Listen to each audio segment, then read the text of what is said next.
Hello friends, मैं हूं पंकज और आप देख रहे हैं पंकज आईएएस एकेडमी। तो जो हमारा पुराना लेक्चर था, लास्ट वन ऑन क्रोनोलॉजी, तो उसमें हम लोगों ने लगभग 17 कहाँ तक 1724 तक शायद यहाँ तक कवर किया था, 1719 या 20 तक, राइट। तो जिन लोगों ने लेक्चर देखा नहीं पुराना वाला, वो please go into the playlist और उसको देख लीजिए। और आज हम लोग उसके आगे बढ़ेंगे। और इसमें एक चीज़ थोड़ा सा करेक्शन मैं करना चाहूँगा, जो हमने लास्ट वीडियो में बताया था। तो यहाँ पे जो 1713 में यहाँ पे एक है ना, पेशवा। तो 1713 में जो पेशवा बने थे बालाजी विश्वनाथ, तो उन्होंने जो है इस इंस्टीट्यूशन को क्या बनाया था, हेरिडिटरी।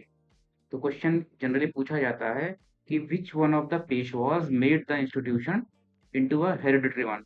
तो अनुवांशिक अनुवांशिक किसने बनाया था, ये क्वेश्चन पूछा जाता है। तो इसका आंसर क्या हो जाएगा, बालाजी विश्वनाथ। राइट। तो पिछले वाले लेक्चर में मैंने शायद बता दिया था किसका, बाजीराव को। तो वो करेक्ट आंसर नहीं है। You have to mark the correct answer as Peshwa Balaji, sorry, Balaji Vishwanath, right. तो 1720 में जो है बाजीराव आते हैं, राइट। यहाँ पे यू कैन सी 1720 में कौन आते हैं, बाजीराव। तो this is not the correct answer, ये सिर्फ पेशवा बनते हैं उस टाइम पे। हाँ, एक्सपेंशन जो होता है मराठा एम्पायर का, तो मराठा एम्पायर का जो एक्सपेंशन होता है वो बाजीराव फर्स्ट के टाइम पे ज्यादा होता है, राइट। चलो यहाँ से आगे चलते हैं हम बैटल ऑफ सकरखेड़ा से। एक चीज और आपको जो मैं बताना चाह रहा हूँ वो है कि जैसे अभी जो इसमें बैटल्स आएंगे, तो उनको हम डिटेल्स में नहीं जाएंगे। ओके। रीजन क्या है, क्योंकि बैटल्स के हमने अलग से एक प्लेलिस्ट बनानी है और अलग से वीडियो बनाएंगे। इसके नोट्स ऑलरेडी मैं जो है रेडी कर चुका हूँ। तो फॉर एग्जांपल आपको मैं दिखा देता हूँ कि how it is going to be. तो ये देखिए, ये जो है बैटल्स एंड वॉर्स का टेबल है जो मैंने बना के रखा है ऑलरेडी, बहुत ही एलेबरेट है। और लगभग जितने भी पीओआईक्यूज होते हैं जहां से भी आए हैं, already all those PYQs have already been covered. Okay, so you can see that. तो यहाँ पे जितने भी देख रहे हो आप, 14 सेंचुरी इवन मेडिवल से स्टार्ट करके पूरा सब क्रोनोलॉजिकली अरेंज्ड है सब। ओके।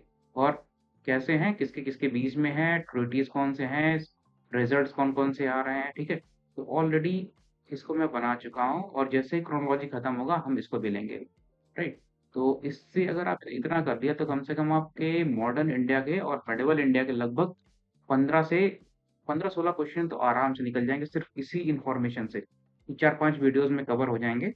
तो बैटल एंड वॉर्स का एक वीडियो होगा, क्रोनोलॉजी के मेडिवल इंडिया का एक वीडियो होगा, मॉडर्न के कम से कम 2 से 3 वीडियोस आएँगे, उन सबको आपको बारी-बारी से कवर करना है। और कोशिश ये करना कि जॉट इट डाउन, नोट लेके करते रहना। तो चलो हम लोग स्टार्ट करते हैं, ये वाला वीडियो तो हम बनाएँगे आगे चल के। तो चलो अभी स्टार्ट करते हैं हम ये वाला, जो हम ऑलरेडी कर रहे थे। तो हम लोग कहाँ पहुँचे थे, बैटल ऑफ शकरखेड़ा पे। तो देखो ये बेरार में था, शायद ये मैंने बता दिया आपको ऑलरेडी, आई टोल्ड यू। तो देखो, शकरखेड़ा का बैटल किसके बीच में हुआ था, निजाम उल मुल्क और मुबारिज खान के बीच में। और ये मैंने ये भी बताया था आपको कि ये हैदराबाद जो स्टेट होता है उसका फॉर्मेशन जो होता है इसी युद्ध के बाद होता है। After this battle the independent state of Hyderabad comes into existence, right. तो अब देखो 1739 में आते हैं नादिर शाह का इन्वेजन। कई बार ये पूछा जाता है कि जब इसने इन्वेजन किया था तो उस समय कौन सा मुगल एम्परर था, वो था मुगल एम्परर। तो 1739 में मुगल एम्परर कौन होगा, रंगीला ही होगा। ओके, फिर मोहम्मद शाह रंगीला ही रहता है। आगे चलते हैं हम लोग। अगला देखो, इसी का, अच्छा हाँ, एक चीज और देख लो, रंगीला है यहाँ पे। और बैटल ऑफ करनाल क्या था यहाँ पे, एक जो बैटल होता है जब वो दिल्ली एंटर करने वाला होता है तो करनाल जो है हरियाणा में पड़ता है, ठीक है। तो नादिर और मुगल एम्परर के बीच में जो लड़ाई होती है वो यहाँ पे करनाल में होती है। और क्या होता है, मुगल एम्परर हार जाता है और नादिर की जो एन सॉरी आर्मी है वो दिल्ली में घुसती है, वहां पे मैसेकर होता है, खुलेआम से मैसेकर होता है वहां पे। मैसेकर मतलब मृत्यु, जो कत्लेआम होता है ना, कत्लेआम is called massacre. Let's move, आगे चलते हैं हम लोग। 17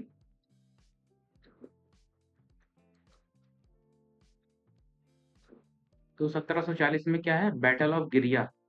अलीवर्दी खान किसके बीच में होता है, अलीवर्दी खान और सरफराज खान। सरफराज खान कहाँ का था, बंगाल का नवाब था। अली वर्दी खान कौन था? बिहार का सूबेदार था। और इसी के बाद क्या करता है, अली वर्दी खान जो है नवाब ऑफ बंगाल बन जाता है। और after this independent state of Bengal also comes into being. 1740 में होता है बैटल ऑफ गिरिया। याद रखना है, ये एक्चुअली पूछा गया है, तो ये मत सोचना कि इंपॉर्टेंट नहीं है, बहुत ही इंपॉर्टेंट है। तो रिपीट हो सकता है दोबारा कभी भी। ओके, आगे चलते हैं। 1740 46, अच्छा ये भी इंपॉर्टेंट है। 1746 कर्नाटिक वॉर, जो थ्री कर्नाटिक वॉर्स होते हैं, बारी बारी से पूछे जाते हैं। ओके, और उनकी ट्रीटीज भी पूछी जाती हैं, तो कब हुए थे और उनसे रिलेटेड ट्रीटीज, इनकी मैचिंग भी आती, कई बार क्रोनोलॉजिकल अरेंज करने को भी आता है। तो इसको याद रखना है, बहुत बहुत इंपॉर्टेंट है ये। तो पहले जो कर्नाटिक वॉर होता है 1746 में, और किसके बीच में होता है पता ही होगा ना, ब्रिटिश एंड फ्रेंच के बीच में। और ये वॉर एंड कैसे होता है, एक्सला चैपलेट ट्रीटी के थ्रू। ओके, 1748 और 67 के बीच में क्या होता है, अहमद शाह अब्दाली के कितने आक्रमण होते हैं, लगभग 8 बार वो इंडिया पे अटैक करता है। ओके, और 1748 में जब वो अटैक करता है तो उस समय who was the Mughal emperor, ये पूछा जाता है क्वेश्चन। ओके, तो कौन रहता है, अहमद शाह। तो याद रखना है इसको कि अहमद शाह अब्दाली जब अटैक करता है अहमद शाह, तो उस समय एम्परर भी कौन रहता है, अहमद शाह। यहाँ से याद रखना। Okay, there is similarity, Abdali के नाम में क्या है, अहमद शाह है, और यहाँ पे भी जो एम्परर है वो भी अहमद शाह है। तो एक्चुअली अहमद शाह जो है एम्परर भी 1748 में ही बनता है। ओके, अप टू 54, उसके बाद आलमगीर आता है। ओके, तो आगे चलते हैं हम लोग। हमारा नेक्स्ट पॉइंट क्या है, कर्नाटिक वॉर सेकेंड। अब देखो यहाँ पे कुछ चीजें हैं जो इंपॉर्टेंट है, जो बार बार पूछी गई हैं। ये बैटल ऑफ अंबूर। ओके, तो ये सेकेंड कर्नाटिक वॉर जो है ना, उसमें एक वॉर के बीच में कई सारे बैटल्स लड़े जाते हैं। ओके, तो वॉर क्या बहुत बड़ी होती है, उसके अंदर में छोटे छोटे बैटल्स लड़े जाते हैं। तो बैटल ऑफ एम्बूर जो है वो सेकेंड कर्नाटिक वॉर का है, 1749। ओके, और इसमें कौन कौन है, इसमें देखो एक्चुअली इंटरफेरेंस होता है ब्रिटिश और फ्रेंच का, दोनों जो इंडिया के राजा होते हैं रजवाड़े, उनके बीच में। तो चंदा साहब हैं, मुजफ्फर जंग है, और डुप्ली हैं। इसको सीएमडी याद कर लेना, एमसीडी याद कर लेना, कुछ करके अपना कर लेना एमसीडी। कौन कौन है ऐसे याद करना, मुजफ्फर, चंदा और डुप्लीस। डुप्ली कौन सा था, फ्रेंच वाला था। और इधर कौन से थे, अनवर, नासिर और इंग्लिश। तो एनी याद कर लेना, कुछ ऐसे बना लेना अपना, ठीक है, ANE, या कुछ और बन जाए तो इसका तो अपना याद कर लेना सिंपल में। किसके किसके बीच में लड़ा गया था, एमसीडी और ANE के बीच में लड़ा गया था। जीता कौन था, चंदा साहब जो है जीत गए थे कर्नाटक। ओके, तो चंदा साहब किसके साथ थे, फ्रेंच, इसका मतलब indirectly French were having the upper hand. Okay, French जो है इनका जो है ज़्यादा वर्चस्व रहता है इसमें। अब आते हैं 1757 में, बैटल ऑफ प्लासी, सभी को पता है। इसके बारे में हम डिटेल से पढ़ेंगे जब हम लोग बैटल्स एंड वॉर्स करेंगे। ओके, तो कौन कौन था, कैसे हुआ, सब चीज़ें वो सब हम उधर देखेंगे डिटेल में। अभी ये जान लो कि 1757 में हुआ था बैटल ऑफ प्लासी। और रफली याद कर लो, ईस्ट इंडिया कंपनी और किसके बीच में हुआ था, जो बंगाल का गवर्नर था उसमें, क्या नाम था उसका, सिराजुद्दौला। सिराजुद्दौला इसके बीच में हुआ था। ओके, इतना याद रखना है अभी आपको, इससे ज़्यादा जानने की जरूरत नहीं है। तो अगले देखते हैं, बैटल ऑफ प्लासी हुआ 1757 में ही। क्या है, अच्छा एक चीज और देखो यहाँ पे, इसी टाइम में इसी साल में अहमद साहब दाली एक बार फिर से दिल्ली पे अटैक करता है, सीज ऑफ दिल्ली। ओके, तो ये कहाँ पे, प्लासी कहाँ पे हो रहा था ये, this is event of Bengal, undivided Bengal जो था वहां पे ये घटना हो रही थी। ओके, और उसी समय दिल्ली में जो है, तो अगर ये आप ये समझो कि ये इंडिया है। ओके, इंडिया है, तो ये वाला जो एरिया था, जब अनडिवाइडेड बनाओगे इंडिया को, तो ये वाला एरिया जो है ये बंगाल का एरिया है। ओके, और अब्दाली यहाँ से घुसता है अंदर दिल्ली के पास। तो यहाँ पे प्लासी की घटना होती है सेम ईयर में। ओके, 1757 में। और यहाँ पे दिल्ली में आके ये पहुंच जाता है अहमद शाह अब्दाली, और दिल्ली के थ्रोन को कैप्चर कर लेता है। और आलमगीर टू जो है उस समय क्या बना रहता है, एम्परर, उससे क्या होता है, अरेस्ट कर लेता। तो ये समझ लो कि दिल्ली का बादशाहत या जो मुगल बादशाह थे इतने कमजोर हो गए थे इस दौर के, कि कोई भी आके दिल्ली में प्लंडर कर देता था, कोई भी आके अटैक कर लेता था, कोई भी आके इनको बंदी बना लेता था। तो आलमगीर टू 1757 में है, इसको जो है अरेस्ट कर लेता है अहमद शाह अब्दाली आके। ओके, अप्रैल में क्या है, अब्दाली चला जाता है वापस, और आलमगीर टू को छोड़ देता है। ओके, और उसको टिटुलर मतलब होता है सिंबॉलिक, उसके हाथ में पावर नहीं है, ही डजंट हैव पावर। और उसकी जगह पे क्या करता है, एक नाजिब-उद-दौला, ये रोहिल्ला चीफ था, इसको क्या बना देता है, प्रेसिडेंट टाइप में बना देता है कि वो देखभाल करेगा किसके बिहाफ पे, अब्दाली के बिहाफ पे। और ये सिर्फ सिंबॉलिक हेड बन जाता है, कौन, आलमगीर टू। तो याद रखना, अगर कभी क्वेश्चन पूछा जाए कि प्लासी के समय पे गवर्नर, सॉरी, मुगल एम्पायर कौन था, आलमगीर टू था, ये याद रखना है। ओके। अगला देखो, थर्ड कर्नाटिक वॉर 1758 में। ओके। 1759 में क्या होता है, बैटल ऑफ बेदारा, या बेडर, जो भी है, हिंदी में हो सकता है कुछ और बोला जाए, तो बेडारा याद रखो, या बेडर। ये कहाँ पे है, बंगाल में है। किस किस के बीच में होता है, इंग्लिश और डच। तो ये डच का लास्ट वॉर है, इसके बाद ये छोड़ के भाग जाएंगे इंडिया। ठीक। तो एज अ ट्रेडर नहीं, आप बिजनेसमैन की तरह रहेंगे, पर इनकी जो एक एम्पायर बिल्ड करने की सोच रहती है, वहां से ये निकल के चले जाएंगे। ओके। अगला देखो, बैटल ऑफ बॉन्डिवॉस। जैसे मैंने बताया था ना कि एक बैटल के अंदर, सॉरी, एक वॉर के अंदर में बहुत सारी बैटल्स होती है। तो जो थर्ड कर्नाटिक वॉर हो रहा था, उसके बीच में दो इम्पोर्टेंट, सबसे इम्पोर्टेंट कौन सा है, बैटल ऑफ बॉन्डिवॉस। तो ये क्या है, इसमें जो है फ्रेंच लॉस्ट कर जाते हैं, हार जाते हैं। और यही जो है एक्चुअली सबसे ज़्यादा निर्णायक या डिसिसिव वॉर जो है, ये बैटल था वॉन्डिवॉस। यहाँ से लगभग फ्रेंच की जो मोनोपोली थी, या जो फ्रेंच का पार्ट था यहाँ पे इंडिया में, वो लगभग लगभग ढलान की तरफ आ जाता है। सो 1761 क्या है, थर्ड बैटल ऑफ पानीपत। इसको भी हम लोग डिटेल में देखेंगे उधर, जब पानीपत। पता आपको ये होना चाहिए कि किसके बीच में होता है ये, अब्दाली और किसके बीच में, मराठों के बीच में। सिर्फ इतना याद रखो कि अब्दाली और मराठों के बीच में होता है 1761 में, 14 जनवरी को। अच्छा, रीजन क्या होता है, अभी जैसे हम लोगों ने ऊपर पढ़ा था ना कि नाजिब जंग को उसने क्या किया था, वहां पे बैठा दिया था, जब इसने अटैक किया था 1757 में। यहाँ देखो, नाजिब उद दौला को क्या बनाया था इसने, रेसिडेंट बना दिया था। ओके। नाजिब उद दौला को क्या बना दिया था, रेसिडेंट बना दिया था यहाँ पे ना इसने, नाजिब उद दौला को। ओके। तो यही चीज वो क्या करता है, गुस्सा हो जाता है। मराठे क्या करते हैं, नाजिब उद दौला को हटा के आलमगीर को असली राजा बनाने की कोशिश करते हैं, जान रहे हो। मराठों का भी अलग ही गेम चल रहा था। एक बार तो वो चाह रहे थे कि हिंदू पदशाही बना दें, फिर बाद में अंग्रेजों के साथ मिल जाते हैं, फिर मुगलों के साथ भी मिल जाते हैं। तो शिवाजी के बाद जो है, जब भी पेशवाज वीक हो जाते हैं, तो उसके बाद फिर मराठे अजीब ही हरकत करने लगते हैं। मतलब जहाँ भी सत्ता मिल सकती है, वहां पे वो चाहते थे उनके साथ मिल जाते थे। ओके। तो चलो आगे चलते हैं हम लोग। तो वांडीवास हो गया, बैटल ऑफ पानीपत हो गया। पानीपत होने का रीजन क्या था कि मराठे जो है, मराठों का हस्तक्षेप दिल्ली के गद्दी पे होने लगा था, इसलिए अब्दाली जो है गुस्सा होके मराठों के खिलाफ लड़ाई, आक्रमण कर दिया था। ओके। तो आगे देखते हैं हम लोग, ट्रीटी ऑफ पेरिस।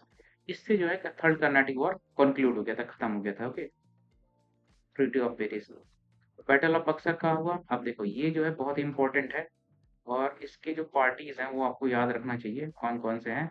तो मीर कासिम, ये क्या है, बंगाल का गवर्नर है। शाह आलम टू, ये कौन है, मुगल एम्पायर है। ठीक है, सॉरी, मुगल एम्पायर। और सुजाउद्दौला कौन है, नवाब ऑफ अवध है। तो तीन पार्टीज हैं इसमें। कौन कौन है, एक तो बंगाल वाला है बंदा, दूसरा कौन है, शहंशाह है, बादशाह जो है, तीसरा जो है, ये है उत्तर प्रदेश, यूपी जो अभी मॉडर्न है, अवध। तो ये तीनों मिल के जो है किसके खिलाफ लड़ते हैं, ईस्ट इंडिया कंपनी के। और उसको लीड कौन कर रहा था, हेक्टर मुनरो। इसको याद रखना आपको, हेक्टर मुनरो, क्वेश्चन पूछा गया है। Okay. So who was leading, it was Hector Munro. Bengal का मीर कासिम, एम्परर कौन था, सिराजुद्दौला कौन था, ये सब याद रखना है आपको। अब 1765 में क्या होता है, जब ये कोई युद्ध खत्म होता है, तो उसके बाद आता है कौन, ट्रीटी।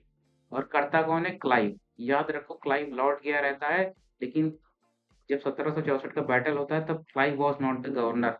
ये चीज याद रखना आपको। कौन रहता है, वांसी टर्ट, वांसी टर्ट, ये रहता है गवर्नर। ओके। अभी हम आगे देखेंगे इसको फिर से, तो यहाँ रिवाइज कर लेना। तो बैटल ऑफ बक्सर याद हो गया। इस जब ये खत्म होता है, तो इसकी ट्रीटी की जाती है। तो यहाँ पे दो ट्रीटीज होती हैं। ओके। कौन सी दो ट्रीटीज साइन होती है, अभी हम जब बैटल्स एंड वॉर पढ़ेंगे तो वहां पे पढ़ेंगे। First treaty of Allahabad and the second treaty of Allahabad. दोनों के जो टर्म्स एंड कंडीशंस रहते हैं, दे आर डिफरेंट। ओके। तो आगे चलते हैं हम लोग। तो 1767 अब आ जाते हैं तीन। ओके, एंग्लो मैसूर वार कौन से होते हैं? तीन एंग्लो मैसूर वार हुए रहते हैं। 1767 में होता है, फिर सॉरी 1780 में होगा, फिर 1792 में होगा, फिर 1799 में होगा। तो ये याद रखना है, 67 में, 80 में, 92 में, 99 में। ओके, तो पहला मैसूर वॉर कब होता है? इसमें यहाँ पे साइन कौन सी होती है? ट्रिटी 1769 में एंड हो जाता है, टेरिटरी ऑफ मद्रास। 1773 में वॉरेन हेस्टिंग्स को क्या बनाया जाता है? Governor general of Bengal. आपको पता है 1773 में क्या था? रेगुलेटिंग एक्ट आता है और उसी के थ्रू जो है वॉरेन हेस्टिंग्स को गवर्नर जनरल ऑफ बंगाल बना दिया जाता है। 74 में क्या होता है? रोहिल्ला वॉर होता है। ये भी वॉरेन हेस्टिंग्स के टर्म की एक इम्पोर्टेंट इवेंट है। 1775 में क्या होता है? फर्स्ट एंग्लो मराठा वार होता है। ये भी इम्पोर्टेंट है, आपको याद रखना है। और इसी के साथ दो तीन संधियां जो होती हैं, ठीक है, treaty of Salsette, treaty of Salbai, treaty of Purandar, ये सभी हम लोग आगे देखेंगे जो यहाँ पे आती हैं। ठीक है, सलबाई की treaty, treaty of Surat, treaty of Purandar, तो ये सभी ट्रिटी जो हैं फर्स्ट एंग्लो मराठा वॉर से रिलेटेड हैं। इसको याद रखना है, कई बार पूछी गई हैं क्योंकि ईयर डिफरेंट है हर ट्रिटी का। तो ये एग्जाम में क्रोनोलॉजिकली अरेंज करने के लिए ट्रिटीज अलग से आती हैं। तो हम इसको देखेंगे अलग से, क्योंकि हमने ट्रिटीज की अलग से टेबल बना के रखी है, हम उसको भी करेंगे। ओके, तो मैं आपको दिखा देता हूँ कि टेबल बनी कैसे है। देखो, ये देखो। ओके, ये ट्रिटीज बनी हुई हैं already. Treaty of Asur Ali, treaty of Purandar, treaty of Sangola, treaty of Alinagar, you can see यहाँ पे देखो, ये सभी बनी हुई हैं। Allahabad, Allahabad, okay. Surat, Purandar, treaty of Wadgaon, treaty of Salbai, Srirangapatnam, Bassein, treaty of Deogaon, Surji, Arjangaon, Rajpur घाट, ये सभी ट्रिटीज एग्जाम में पूछी गई हैं, इंपॉर्टेंट है। बारी बारी से हम अभी इसको भी करेंगे। ओके, अभी चलते हैं पुराने अपने टॉपिक पे। कहाँ पहुंचे थे हम लोग? हाँ, ट्रिटी ऑफ मद्रास हो चुका था, और वॉरेन हेस्टिंग्स, वो रोहिल्ला वार हो गया था। ओके, ये हो गया था। हाँ, चलो आगे चलते हैं हम लोग। तो कोड ऑफ जेंटो, अब ये क्या था? देखो, जब आफ्टर ट्रिटी ऑफ इलाहाबाद क्या हुआ, जब मुगल एम्परर से समझौता होता है तो इसको बंगाल, बिहार और उड़ीसा की जो रियासत होती है मिल जाती है, राइट? बंगाल, बिहार, उड़ीसा। तो क्या होता है यहाँ पे, इनको रेवेन्यू और वो सब एडमिनिस्ट्रेशन देखना रहता है। अब एडमिनिस्ट्रेशन देखना है तो इंडियंस की जो लैंग्वेज होती है दिस इज डिफरेंट, तो हिंदू लॉज यूज होते हैं, ओके, जस्टिस के लिए। और मुस्लिम्स जो हैं वो जो है इस्लामिक लॉ यूज करते हैं। तो उसके लिए क्या था, they had to codify certain laws. तो उसी लिए क्या बनता है ये कोड ऑफ जेंटू लॉज। ये क्या था एक्चुअली, हिंदू के जो लॉज बने थे for judiciary, for administration, revenue, justice, इसके लिए इसको बनाया गया था। ये चीज पूछा गया है एग्जाम में आपके। ये नाम जो है ना, नेथेनियल हॉल हेड। ओके, तो इसको याद रखना है, नेथेनियल हॉल हेड। कौन कंपाइल किया था इसको, कोड ऑफ जेंटी लॉ 1776 में? Nathaniel hall head. रट्टा मार लो इसको तुरंत। अगला देखो 1778 में क्या है, इसी बंदे ने जिसने कंपाइल किया था कोड ऑफ जेंटुला, इसने क्या किया, एक बंगाली ग्रामर पे अपनी किताब लिखता है। ये भी पूछा गया है, यूपी पीसीएस में।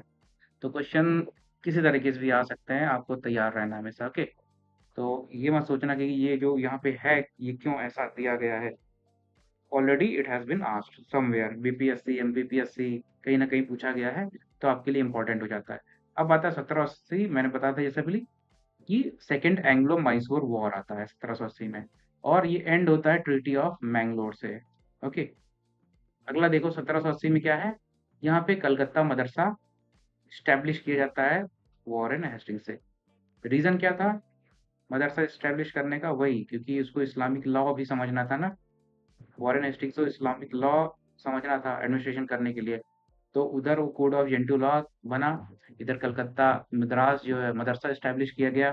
ओके, आगे देखते हैं बंगाल गैजेट। इसी ईयर में 1780 में बंगाल गैजेट का पब्लिकेशन भी होता है। ओके, और 1781 में क्या होता है, बैटल ऑफ पोर्टो नोवो।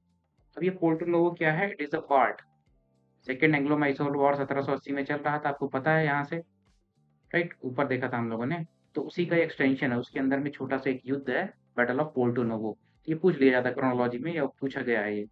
1790 में क्या है, थर्ड एंग्लो मैसूर वॉर, 1790 में। अब देखो यहाँ पे जो निज़ाम है, इंटरेस्टिंग चीज आप ये देख लो कि जो मराठे थे, निजाम तो चलो ये दुष्ट तो था ही और अंग्रेजों का ही साथ देता था, लालची था। लेकिन यहाँ इंटरेस्टिंग बात ये है कि जो मराठे थे वो भी ब्रिटिश के साथ मिल गए थे यहाँ पे टीपू के अगेंस्ट। ओके, तो this you have to remember कि 1790s में मराठों ने क्या किया था, ब्रिटिश का साथ दिया था और निजाम का भी साथ दिया था। ओके, अगला देखो 1788 में क्या था, गुलाम कादिर ब्लाइंड शाह आलम टू। अब शाह आलम टू आपको पता है कौन था? Shah Alam two was the Mughal governor, sorry Mughal emperor, और उसको गुलाम कादिर ने क्या किया, अंधा कर दिया 1788 में। ओके, चलो अपडेट आपको याद मतलब बहुत ज़्यादा इंपॉर्टेंट नहीं है, शायद कहीं पूछी गई थी एक बार ये, तो इसलिए मैंने इसको डाल दिया यहाँ पे। 1789 क्या है, translation of Abhigyan Shakuntalam into English by William Jones. ये एक्चुअली पूछा गया था यूपीएससी में, ये क्वेश्चन पूछा गया था अभिज्ञान शाकुंतलम, इसका ट्रांसलेशन, और रविन्द्रनाथ टैगोर की एक और कोई बुक थी उसका क्रोनोलॉजी पूछा गया था, तो इसलिए ये यहाँ पे फीचर करता है। एग्जैक्ट ईयर क्या था ना, क्रोनोलॉजी पूछी गई थी वहाँ पे, तो मैंने ईयर डाल दिया इसलिए फॉर रफ आइडिया। तो अभिज्ञान शाकुंतलम का ट्रांसलेशन विलियम जोन्स ने किया था। ओके, 1791 में संस्कृत कॉलेज बनारस में स्टैब्लिश होता है जोनाथन डंकन द्वारा। कहा किसने किया था? Jonathan Duncan. ये सब बहुत इंपॉर्टेंट है, बार बार पूछेगा ये, ठीक है। विलियम जोन्स का ट्रांसलेशन, कई बार ये बुक का ट्रांसलेशन ही डायरेक्ट पूछा जाता है किसने किया था। ओके, तो श्रीमद् भागवत गीता का किसने ट्रांसलेशन किया था, शाकुंतलम का किसने किया था, पंचतंत्र का किसने ट्रांसलेशन किया था? अगर आपको याद है तो कमेंट बॉक्स में जाके कमेंट करो। ओके, आगे चलो देखते हैं हम लोग 1791 में क्या है, संस्कृत कॉलेज एट बनारसी। 1792 अब देखो थर्ड एंग्लो मैसूर वॉर जो है, इसी में इसकी ट्रीटी साइन होती है और टीपू को बहुत ज्यादा नुकसान हो जाता है इस वाले। ओके, तो बहुत ज्यादा उसकी जो रियासत है उसका लॉस हो जाता है, उसे सरेंडर करना पड़ता है। आगे देखते हैं, देखो कॉर्नवालिस गवर्नर था, 1789 में शायद आया था। ओके, तो कॉर्नवालिस कोड ये क्या है, एक तरह से लॉ बुक टाइप में है, जैसे आईपीसी बनी थी ना, तो उसी का एक तरह से कॉर्नवालिस कोड था एडमिनिस्ट्रेशन के लिए, पुलिस लॉ के लिए। ओके, 1793 ही परमानेंट सेटलमेंट ऑफ बंगाल होता है। 1795 में क्या है, बैटल ऑफ खारदा। सिर्फ ईयर याद रखो, बहुत ज्यादा इसमें अंदर में इंपॉर्टेंट नहीं है, ये याद रखो 1795 में क्या है, बैटल ऑफ खारदा। 1795 से 1805 में पॉलीगर रिवॉल्ट। पॉलीगर कहाँ पे है, ये जगह यहाँ भी याद रखो, ईयर तो याद ही रखना, 1785, ये बहुत बार पूछा गया है। पॉलीगर रिवॉल्ट कहाँ पे, तमिलनाडु में। 98 में सब्सिडियरी इंट्रोड्यूस, कौन था गवर्नर, वेलीजली। इस समय गवर्नर जनरल कौन हो गए थे, वेलीजली, जिसने सब्सिडियरी अलायंस स्टार्ट किया था। ये सब याद ही होना चाहिए आपको, जरूरी है बहुत। आगे देखो, सब्सिडियरी अलाउंस हो गया। 1799 में क्या स्टार्ट, मैंने बताया था, यहाँ पे फिर से शुरू हो जाएगा फोर्थ मैसूर वॉर, और इसी में क्या होगा, टीपू सुल्तान की मौत हो जाती है। ओके, और उसके बाद होता क्या है, ये एक कृष्णराज वोडेयार थे, तो टीपू के आने के पहले जो है एक वोडेयार डायनेस्टी रहती थी कहाँ पे, मैसूर में। तो अंग्रेज क्या करते हैं, उसी को एक टिटुलर हेड मतलब सिंबॉलिक हेड बना देते हैं, उसको राजा बना देते हैं, और मैसूर को क्या है, साइन करवा देते हैं सब्सिडियरेंस ट्रीटी। ओके, तो क्वेश्चन ये भी पूछा था, सिर्फ पहला स्टेट कौन सा जिसने सब्सिडियरी अलायंस ट्रीटी साइन किया था, तो क्या था वो, हैदराबाद।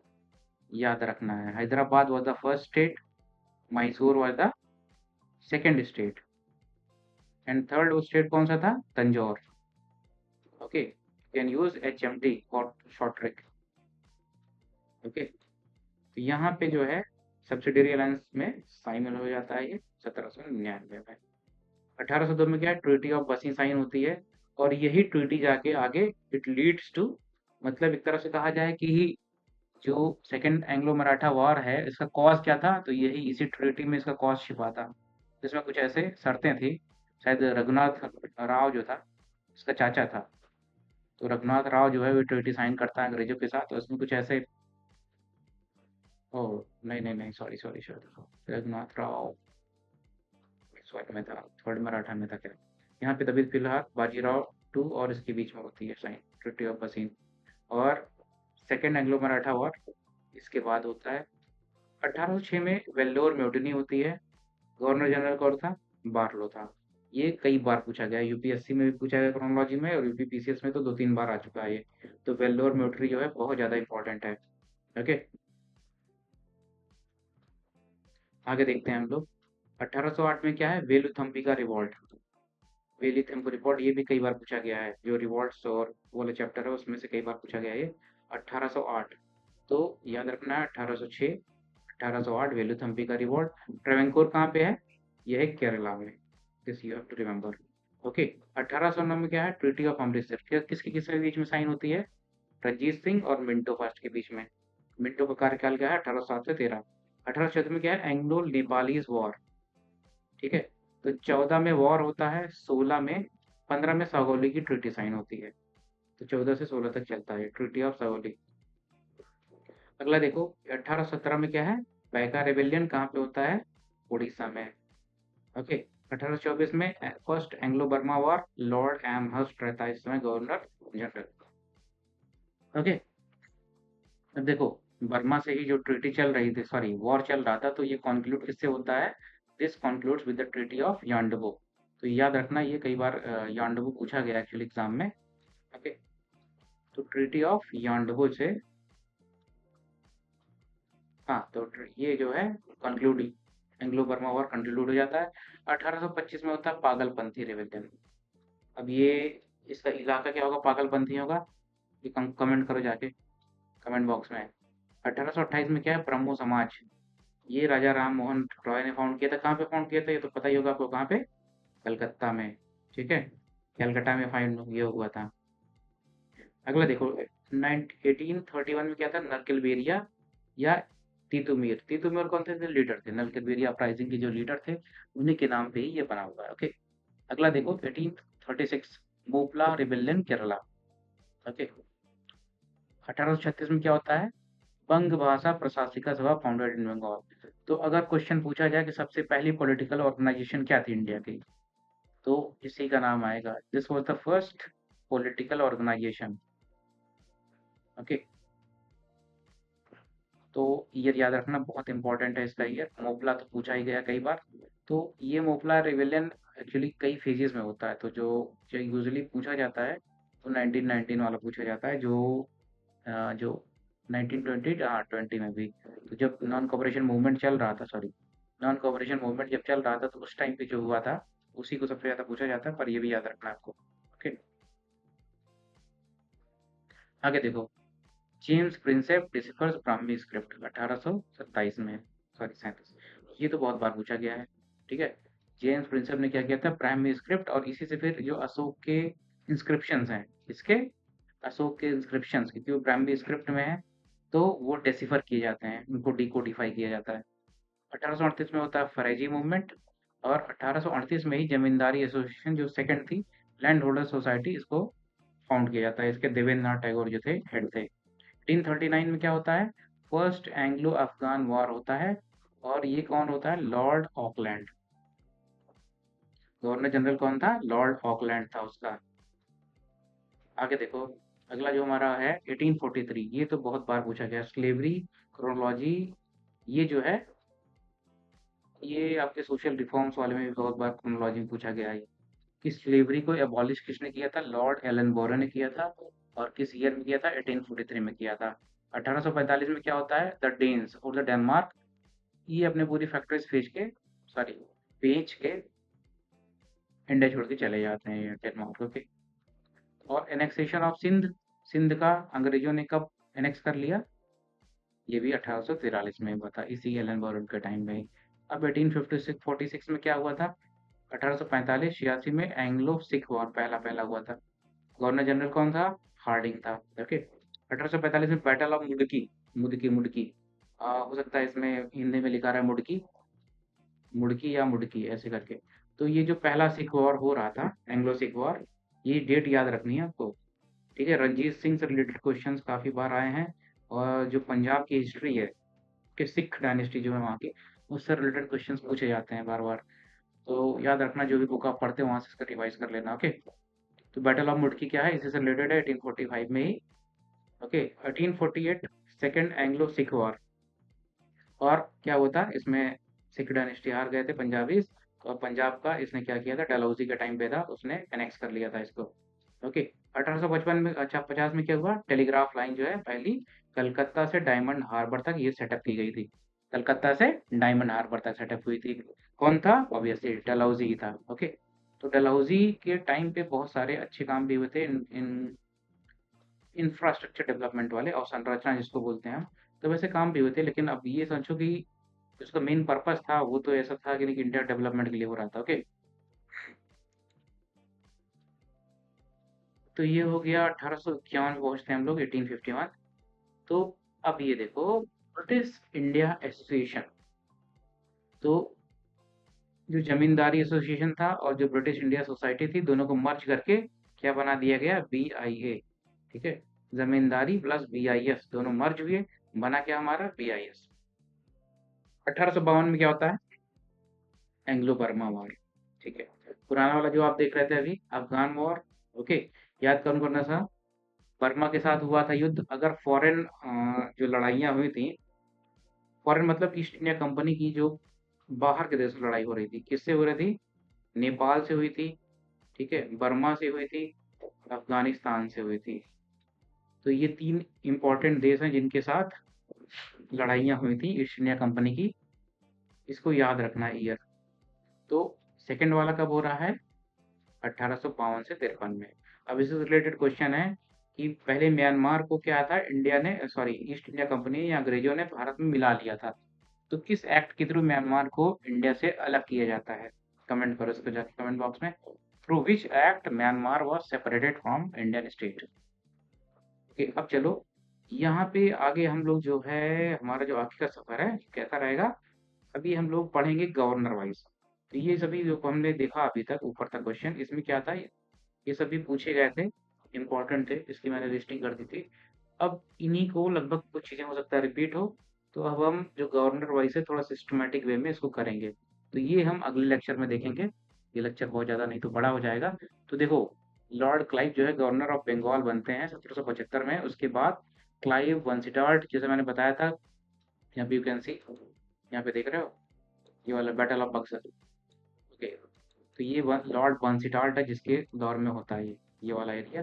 ओके, तो ऐसे ही कुछ चीज़ें और जो इम्पोर्टेंट हैं वो हम लोग देख लेंगे। गवर्नर जनरल हो जाएंगे, वॉरेन हेस्टिंग्स, एवरीथिंग जो भी चीज़ें हो सकती हैं वो, Macpherson, Cornwallis, John Shore, Wellesley, sir George Barlow, lord Minto, Hastings. तो हर चीज़ें यहाँ से हम लोग इस अगले वाले वीडियो में 85 तक कवर कर डालेंगे। 1885 तो मतलब to the formation of Congress. तो आईएनसी जो है, इंटरनेशनल कांग्रेस का फॉर्मेशन कब होता है? 1885 में। तो वहाँ तक हम कोशिश करेंगे कवर कर दें, या 1884 तक एक्चुअली कवर करेंगे। और फिर अगला वीडियो जो हम इसका, यहाँ से हम लोग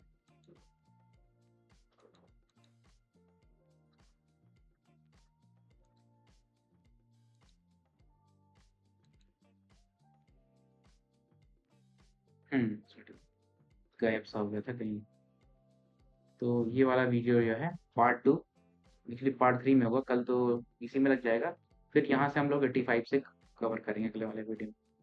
तो अगर आप वीडियो पहली बार देख रहे हो, इस चैनल पे नए नए हो, तो हमारा टेलीग्राम चैनल ज्वाइन कर लो, और वहाँ पे अपडेट मिलती रहेंगी। इस वीडियो में इतना ही। जय हिंद, जय भारत।